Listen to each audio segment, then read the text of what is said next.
သူများတဲ့မတတ်တဲ့မှုတတ္တဝါတိုင်းဟာကိုယ့်ရဲ့ရှင်သန်မှုကိုတတ္တဝါတိုင်းမျက်နှိုးတယ်ဘယ်သူပဲတတ္တဝါမှာမသေးခြင်းဘူးတရားမှကြောက်တယ်အဲ့ဒါလို့သူတစ်ပါးရဲ့ရှင်သန်မှုသူတစ်ပါးတန်ဖိုးထားတဲ့အရာကိုဖျက်ဆီးမယ်ဆိုရင်ကိုယ့်ရဲ့ရှင်သန်မှုဟာလည်းပဲအကြောင်းတစ်မျိုးမျိုးကြောင့်တစ်ချိန်ချိန်မှာဖျက်ဆီးရလိမ့်မယ်လောကကြီးရဲ့သဘာဝဆိုတာအလွန်တရားတယ်မျှတတယ်တူညီတဲ့အကျိုးပေးကိုရတယ်ဟုတ်လားလောကကြီးမှာလူတွေတတ္တဝါတွေကဘာကိုတန်ဖိုးအထားဆုံးလို့လဲမေးရင်ဒီရှင်သန်မှုကိုတန်ဖိုးထားတာအဲ့ဒီတန်ဖိုးအထားဆုံးဆိုတဲ့ရှင်သန်မှုကိုဖျက်ဆီးတယ်ဆိုရင်ဒါအလွန်ဆိုးဝါးတဲ့အမှုကြီးပေါ့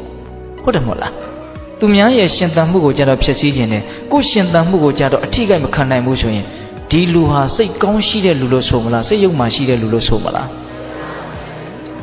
ဒါစဉ်းစားတယ်ပေါ့ဆက်ပြီးတော့စဉ်းစားနော်ပိုင်ဆိုင်မှုလူတိုင်းမျက်နှိုးတယ်ခိုးတယ်ယူတယ်ဆိုရင်ဒါပိုင်ဆိုင်မှုကိုဖျက်ဆီးတယ်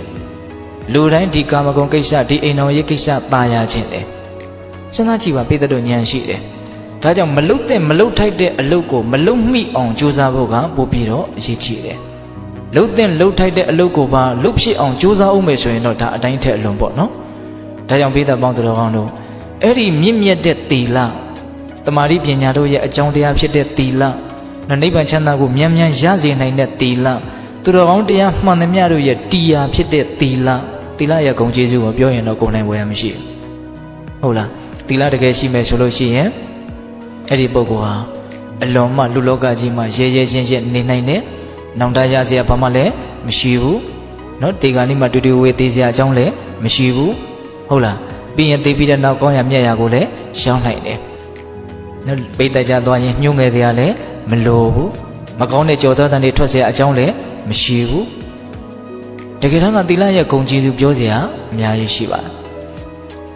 အဲ့ဒီလောက်ကောင်းတဲ့တကယ်တန်ဖိုးရှိတဲ့သီလဆိုတာ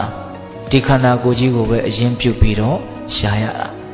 ခန္ဓာကိုယ်ကြီးဟာသူကြီးတက်တက်ဆိုရင်တော့တန်ဖိုးတကယ်ရှိတယ်လို့မဆိုနိုင်ဘူးသီလဆိုတဲ့အနှစ်ကိုထည့်နိုင်မယ်ဆိုရင်တော့အနှစ်နဲ့တွဲသွားတယ်ပေါ့ဟုတ်ရဲ့လားဒါကြောင့်ပိဿပေါင်းတော်ကောင်းတို့သီလမပါသောခန္ဓာသည်အနှစ်ကင်းတယ်ဟုတ်လားသီလပါတဲ့ခန္ဓာတည်တာနဲ့အနှစ်တည်တယ်ဆိုတာကိုနားလည်ပြီးတော့